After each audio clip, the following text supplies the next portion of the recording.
سياده المستشار معانا تاني؟ يا كابتن ازيك يا خالد؟ ازيك يا سياده المستشار؟ بص هقول لك حاجه. اولا الفريقين اللي وصلوا النهائي اللي فيه اي فريق منهم واخد الدوري، الاهلي او سموحه، مبروك ليهم، هم اقوى فريقين على فكره. تمام. الزمالك وصل للدوره الرباعيه بفضل ربنا ودعاء الزملكاويه. صحيح. كانت بتبعد كتير في ماتش الاسماعيلي، ماتش بتروجيت، ماتشات كتيره، يعني في 5 هزايم على ما اعتقد في الدوري، لكن الفرق المنافسه لما كانت بتتهزم كانت تقرب الزمالك مره ثانيه، يعني الزمالك قرب للدوره الرباعيه مش برجلين ولاده لكن برجلين هزائم المنافسين. صحيح. فمبروك للاهلي او لسموحه، اي واحد فيهم هياخد الدوري السنه دي، بذلوا جهد كبير، وكل مدرب سواء حماده صدقي او فتحي مبروك وقبليه محمد يوسف عارفين امكانيات لعبتهم وعارفين ان عندهم اصابات، وبيلاعب الفريق، كل فريق عنده اللاعب عنده على قد امكانياته لغايه ما وصل. انا بعتبر واحد فيهم طبعا ان شاء الله ياخد الدوري لسموحه او للاهلي ان شاء الله. صحيح. اما عندي انا بقى الزمالك، لا، اول مره اللعيبه تاخد مستحقاتها في ميعادها. صحيح. اول مره تاخد مستحقات في ميعادها. لاول مره تقعد في فنادق 5 نجوم. واخد بالك؟ كل الدعم، لكن احيانا بيبقى عندك خرد عايز تتخلص منها. صحيح. انا لما رحت اشتريت 12 لاعب انا والمجلس الاداره، او 13 لاعب، ما كنتش ببعزق فلوس. كنت بحافظ على كيان نادي كبير بقاله 8 سنين تقريبا ما خدش بطوله. صحيح. والبطوله الوحيده اللي خدها كاس مصر السنه اللي فاتت، المدرب اللي جه مشوه اللي هو كابتن حلمي طلال. صحيح. فانا استلمت فريق بالخرده اللي فيه، استلمت الجهاز الفني اللي انا اديت له كل الدعم، وفرت لاحمد حسام كل الامكانيات، لكن في ناس احيانا مش واخده على انها تلعب على بطوله. انت شفت في ماتش الاهلي. صحيح. في نفسه الثاني ضيع بلانتي. شفت ماتش النهارده 2-0 في، انا يمكن انا استاذنت بس ربع ساعه عشان كان في الحفله بتاعت ولادنا الابطال اللي راجعين من بتسوانا. صحيح. كان السيد رئيس الوزراء والسيد الشباب والرياضه واللجنه الاولمبيه والتنميه المحليه، رجعت لقيتهم مغلوبين 2-0. واخد بالك؟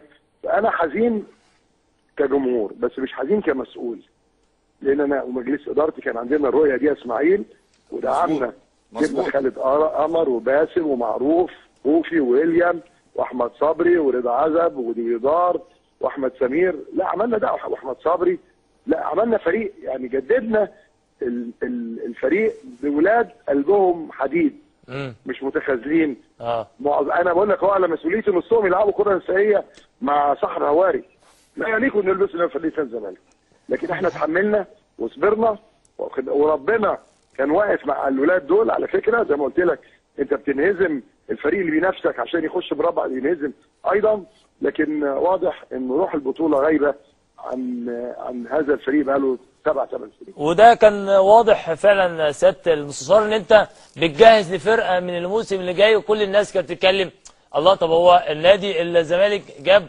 14 لعيب، طب والناس اللي موجودين، فواضح ان انت عارف حاجه، يعني بتبص لحاجه احنا مش باصين لها. يعني سياده المستشار، انا في المكان هنا في الاستوديو اللي فات انا قلت بعد مباراه الاهلي والزمالك سياده المستشار مرتضى منصور ومجلس ادارته كان عنده بعد نظر وعنده حق ان هو يتعاقد مع 11 و12 و14 لعيب، لان 9 سنوات ما فيش بطوله، 9 سنوات لقاءات الديربي مع النادي الاهلي ايا كانت ظروف النادي الاهلي، اذا كان في لعيبه كبار واعتزلوا او لعيبه صغيرين، ما ينفعش النادي الزمالك يفضل كل هذه المده ما يكسبش، الا لو اللعيبه في مباريات معينه حساسه اللي فيها الزمالك ممكن ياخد فيها بطوله، بتلاقي مستوى سيء زي اللي احنا بنتفرج عليه يا سياده المستشار.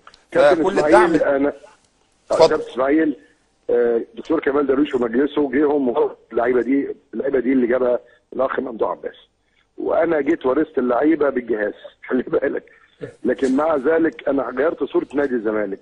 اللعيبه تاخد فلوسها في ميعادها زي ما قلت، مظبوط. الدعم المعنوي اهم من الدعم المادي. صحيح. اي حد عنده مشكله، الاخ المشرف على الفريق احمد سليمان نفس وادي ما بيتدخلش، واخد بالك، لكن كان عندنا رؤيه، لا الجلد لازم يتغير، لازم في صح. ناس لازم، لا بص، في ناس يعني انا اسف جدا، ما ينفعش تلعب في نادي الزمالك.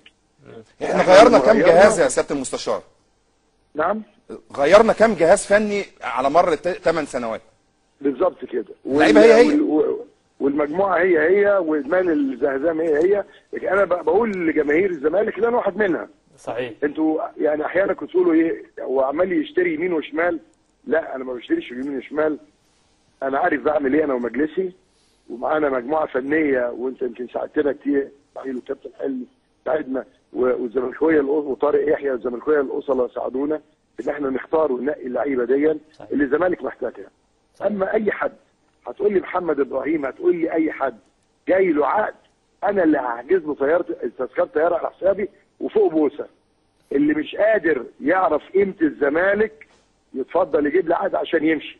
تغيير اللعيبه هتمشي طبيعي، يعني في ناس ماشيه طبيعي، لكن اللاعب اللي ما عندوش حميه على الفانيلا اللي لابسها ومش عارف قيمتها. صح. ها انت فاكر يا كابتن اسماعيل في سنه 97 على ما اتذكر كنا بنلعب في المصري وكنا مغلوبين 2-0،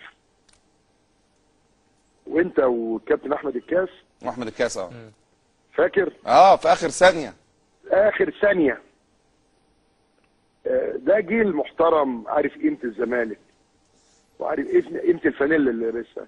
لكن انا في النهايه بقول اللي يستحق يوصل فعلا للنهائي اللي احنا وصلنا له هو سموحه والاهلي. هم يمكن اول وثاني المجموعه الثانيه على فكره، هم الاول والثاني في المجموعه الثانيه. احنا كنا احنا وبتروجيت المجموعه، هم تقريبا في المجموعه الثانيه. صحيح. لما عرضت على احمد حسام انه الماتش الدوره تتعمل رايح جاي، قال لي لا من ماتش واحد. اعتقد لو كانت ماتش رايح جاي طبعا ما كانش حصل الاحباط دوت. طبعا كانت ممكن الفرصه تبقى اكبر شويه. انا صممت على فكره، ممكن حتى في لجنه الانديه، لكن هو قال لي لا من فضلك احنا عايزينها. لما جم يصوتوا انا قلت خلاص يا جماعه مفيش مشكله خلوها ماتش واحد. وقلت انا حتى كان وجهه نظري مش معقول 21 مباراه جهدك يروح في ماتش او ماتشين. لما تعمل ماتش رايح جاي خسرت ماتش يبقى عندك فرصه تعادل الماتش اللي بعديه. احمد حسام رفض وقال لا انا عايزه ماتش واحد. فاتفقنا مع الاخوه بتاع سموحه كانوا موجودين، والاخ بتاع بتروجيت رئيس النادي المحترم كان موجود، بتاع الاهلي مش موجود. فاتفقنا لما رحنا ثاني يوم قدام الحاج عامر قال له لا خلاص ماتش واحد، واتفقنا على ماتش واحد. انا بقول للاهلي او للسموحه اي فريق فيهم يكسب مبروك، بذلت جهد وعرق طوال الموسم. وانا شخصيا مش مندهش ان سموحه او الاهلي ياخد الدوري لسبب بسيط جدا، انه الاثنين بذلوا جهد طول الموسم. يمكن شفت سموحه طول الموسم يمكن كان الاول لغايه اخر ماتشين الاهلي عداه، لكن في النهايه اللي بذل الجهد والعرق ويعني خايف على اسم ناديه وسمعه ناديه، اعتقد هو اللي وصل وهياخد الدوري ان شاء الله. الزمالك هيلعب المباراه القادمه بنفس الجهاز ولا ممكن يبقى فيه تغيير؟ لا انا ما بص، انا كلامي واضح. انا مش هقيل احمد حسام. انا بحترم تعاقداتي. تمام. اذا كان احمد حسام شايف ان هو مش قد المسؤوليه او مش قادر لاي اسباب نفسيه او فنيه وقدم استقالته، دي قضيه ثانيه. تمام. انت هتقبلها على طول يعني؟ نعم. لو احمد حسام ميدو قدم استقالته حضرتك هتقبلها على طول؟ يا كابتن خالد لان دي ارادته. واي قائد اي مش هتفرض عليه انه يكمل. لكن انا كرئيس نادي بالنظام الجديد احنا عاملينه بنحترم تعاقداتنا. طيب احمد حسام شايف انه مش قادر، لو قدم استقالته طبعا هتتقبل لانه خلاص دي ارادته. سؤال اسالك سؤال من ناحيه ثانيه، انت حضرتك بتقول دلوقتي ان احمد حسام ما قدمش استقالته، هل ممكن احمد حسام يكمل مع نادي الزمالك لموسم قادم ولا اخر المباراه القادمه؟ لا احمد حسام هيكمل لغايه نهايه عقده الا اذا هو قدم استقالته. انما بعد كده في كلام تاني. كلامي واضح. لا انا بقول لك يعني حاجه محترمه. النظام الجديد في الزمالك احنا يعني انا مندهش صح. يعني انا سؤالي واضح، وعلى فكره ده كان رايي، وحلمي طلع عارف ده رايي من الاول. مفيش ليه؟ ده الراجل اللي واخد بطوله الكاس اتعادل ماتش مشيته. ليه؟ صحيح. يكمل الموسم. صحيح. ما هو يعني احنا شوف انت وصلت الدوره الرباعيه وانت مغلوب 5 ماتشات قبل كده. صحيح. خد بالك؟ وقعدنا نزق ونساعد وندعم. فانا يعني انا طبعا كزملكاوي حزين كجمهور، لكن مش حزين كمسؤول. واضح ان انت كنت لأن أنا- بتشتغل كمسؤول بقالك فتره طويله يا سياده المستشار. بالظبط، لان انا عارف الخلل فين، وبفضل ربنا والمجلس الاداره اللي معايا والزملكاويه الاصليين اللي هم، يعني انا كنت باخد راي اسماعيل يوسف في حاجات كتير، وعندك وباخد راي حلمي ومحمد صلاح، باخد راي طارق، في ناس كتير ساعدونا.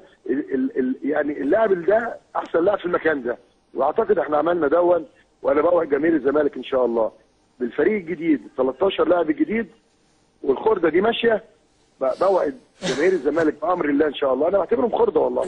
بوعد جماهير الزمالك المحترمه، انتوا صبرتوا، واقول لكم وانتوا طبعا عارفين انا ماليش ذنب، انا جيت على الجهاز وجيت على اللعيبه ديت، وما كنتش اقدر امشي لا جهاز اللي ده متعاقد عامل عادي مع النادي، مش معايا بس مع النادي. اخر وانا حاجه كنت اقدر اتفضل. اخر حاجه باسم خلاص في نادي الزمالك ولا لسه؟ بس مين فيهم؟ انا عندي اثنين بس. باسم مرسي. باسم مرسي. ما هو انا لخمت الاهلي في باسم علي لغايه ما خدت باسم مرسي. ولخمت الاهلي في حسين السيد لغايه ما خدت ايمن حفني وجابور ويليام. الحاجات دي بتبقى عايزه مناورات كده، يعني تسخن خصمك. وعايز اقول لك حاجه، من حق النادي الاهلي يدعم فريقه بالطريقه اللي شايفها. صحيح. يعني انا مش زعلان ان هو يخش في صفقه، ده مش مشكله لانه من حقه. هو نادي عايز بطولات، نادي بيدعم فريقه، واخد بالك، لكن بيبقى العيب في اللاعب نفسه. يعني بس علي ماضي رغبه واستماره في الزمالك. تمام. انا اعتقد اللي بيمضي استمارتين استغنى، اعتقد عقوبته الايقاف سنه على ما اعتقد يعني، و50,000 جنيه غرامه. 6 شهور كمان. هو في النهايه، لكن في النهايه خالد اللي مش عايز يلعب في نادي الزمالك، نادي الزمالك ما يشرفوش اللي يمشي من قدام بوابه. واضح ان احنا هنشوف فرقه مختلفه خالص نادي الزمالك السنه الجايه. سلم لي على قضيه. بالتوفيق يا سياده المستشار، وربنا معاك. ربنا معاك. شكرا. شكرا سياده المستشار. وواضح كلام سياده